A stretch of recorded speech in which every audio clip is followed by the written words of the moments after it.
Coruscant is one of the most iconic planets of Star Wars. It's an entire planet covered in city that's kilometers deep. And it's been that way for thousands of years. So it's got a lot of history, and it has a massive amount of infrastructure, and just millions and millions of people live here and go about their daily lives.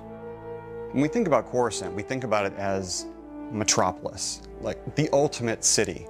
Any big city, one of the things that's most exciting about it is the massive amount of variety, both in terms of the people who live there, in terms of the environments, the neighborhoods, in terms of all the different things you can see and do in a city. So it was really important to us in developing Coruscant. Like, this isn't just a city, it's a city world. And that's why we had to create just a massiveness and a depth and a vastness that you would almost get there and be astounded and feel small the first time you walked into Coruscant. In designing Star Wars worlds, you always start with something true to life, and you change it just a bit. Now, the difference between Coruscant is, like, you're not changing it just a bit, you're changing it a lot. You're going the distance both directions. Whereas you might have, 50 stories on a building. What would that building look like if it was 1,000 stories? What would the Senate look like 3,000 years prior to the prequels? So there is a little bit of pulling elements from the movies, a little bit of pulling elements from the artistic ideas that some of the other artists have had. But then taking those elements and marrying them into stuff that exists in real life and stuff that has been already established in the KOTOR franchise. Some of the first major differences with Coruscant over any other planet, the obvious ones are there's absolutely no terrain on this planet. Zero. That in itself brings up a lot of interesting dilemmas. We have to think of how to build a planet with no terrain. Building a planet from the ground up is a major issue. The main building block is terrain. How do we build it without that? What we did is basically go through iteration after iteration after iteration just to build the space. The scale of Coruscant is massive. A lot of games have cities and a lot of games have huge areas, but no game has done this combination of the two, a huge city area, like to the degree that we have.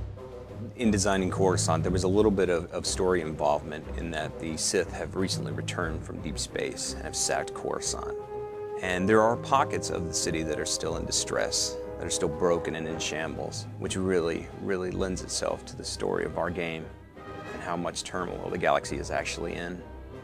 The stories that take place on Coruscant really introduce the players to the greater galaxy. They introduce the player to the role of the Jedi in the greater galaxy, the role of the Republic in the greater galaxy, the state of the Republic in the greater galaxy. And you're going to get caught up in stories that deal with Republic politics and, backstabbing and maneuvering within the Senate Tower.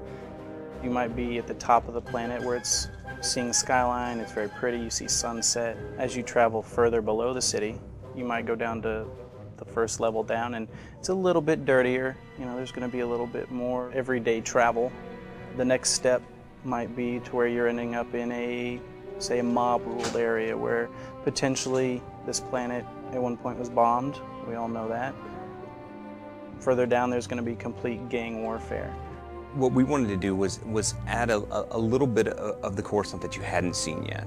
What powers these huge buildings, these buildings that stretch, kilometers into the sky? Where's the electrical system? Where's the plumbing? Where's the sewages? The sewage systems. Those kinds of things you've never seen. What lies down in the basements? What does a parking garage look like in the Star Wars universe, especially one for a building this, the size of the entire island of Manhattan? So it was taking those ideas, taking those worldly sort of ideas of New York and turning them on their ear, really going the distance, dropping it way down, building it up way high, and making certain that we're giving the player a chance to see things that they've never seen in Coruscant before.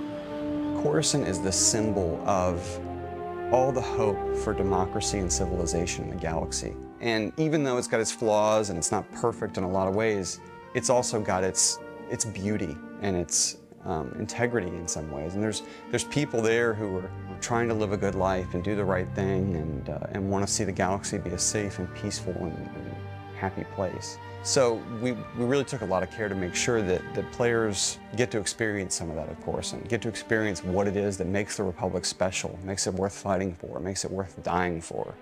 One of the great things about Coruscant is that there's something for everybody. The socializers can hang out in the spaceport in the Galactic Senate and meet people as they come and go. The explorers have all the different variety of areas. They can go down into the depths of the works, or they go into the criminal-laden Black Sun district. Well, my favorite area of Coruscant is probably the Senate district, just because it's so impressive and has that sense of potential. You know, because you're up there and you can see for miles and miles, and you just know that there's going to be so much out there to explore and find.